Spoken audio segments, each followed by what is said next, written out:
तो कभी सोचा है कि मोटरसाइकिल का गियर इतनी आसानी से और इतनी तेजी से कैसे बदल जाता है?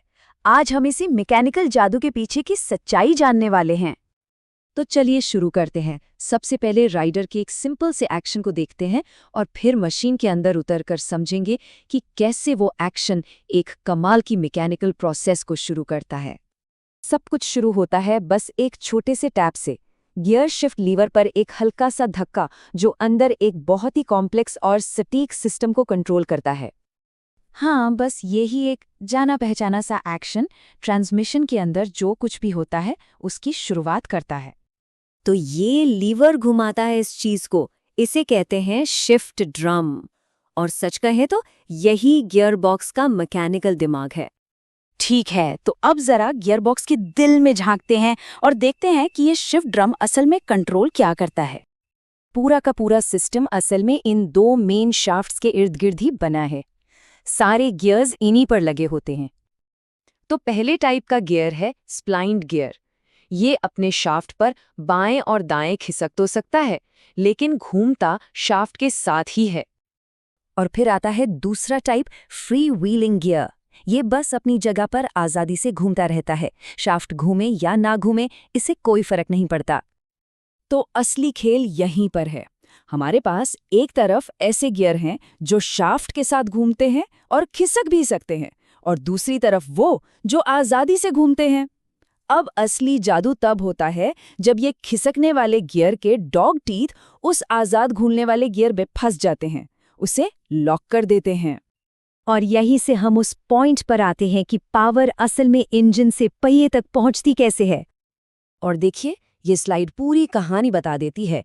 एक खिसकने वाला गियर आजादी से घूमने वाले गियर को उसके शाफ्ट से जोड़ देता है और बूम, बस इसी एक पल में पावर इंजन से पहिए तक पहुंच जाती है।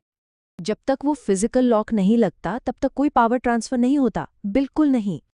तो अब जब हम ये बेसिक कॉन्सेप्ट समझ गए हैं, तो चलिए देखते हैं कि कैसे बस यही एक सिंपल सा एक्शन हमें पूरे 6 गियर बदलने की ताकत देता है। सोचिए, न्यूट्रल में क्या होता है? सारे गियर्स घूम रहे हैं, लेकिन क्योंकि कोई भी गियर आपस में लॉक नहीं है, इंजन की पावर पहिए तक पहुंच ही नहीं पाती। और जैसे ही हम गियर बदलते हैं, सिस्टम एक गियर जोड़ी को छोड़ता है और फौरन अगली वाली को पकड़ लेता है। ये इतनी तेजी से होता है कि हमें पता भी नहीं चलता। लेकिन एक गियर का छूटना और दूसरे का जुड़ना, ये प्रोसेस अपने आप में एक बहुत ही मजेदार इंजीनियरिंग पहेली खड़ी कर देता है। ये सवाल सिर्फ मजे के लिए नहीं है, ये सुरक्षा और परफॉर्मेंस के लिए बहुत जरूरी है। जरा सोचिए, अगर हर गियर बदलने के बीच में एक पल के लिए भी पावर कट हो जाए तो क्या होगा? ये तो बहुत ही खतरनाक हो सकता है।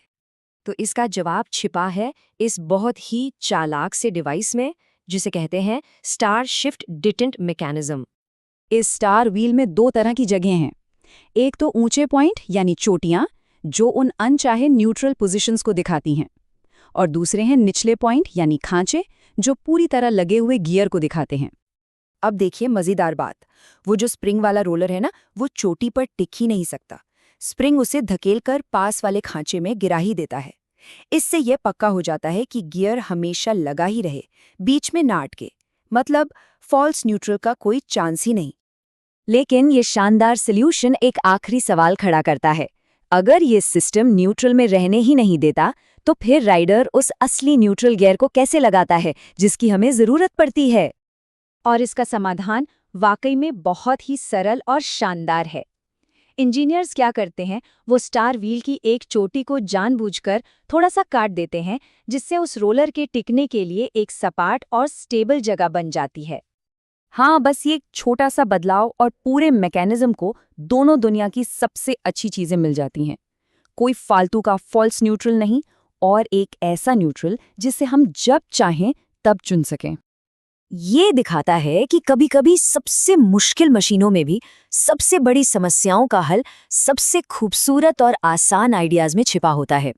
जरा सोचिए, हमारी रोजमर्रा की और कौन-कौन सी चीजें हैं जो अपने अंदर इतनी कमाल की इंजीनियरिंग छिपाए हुए हैं।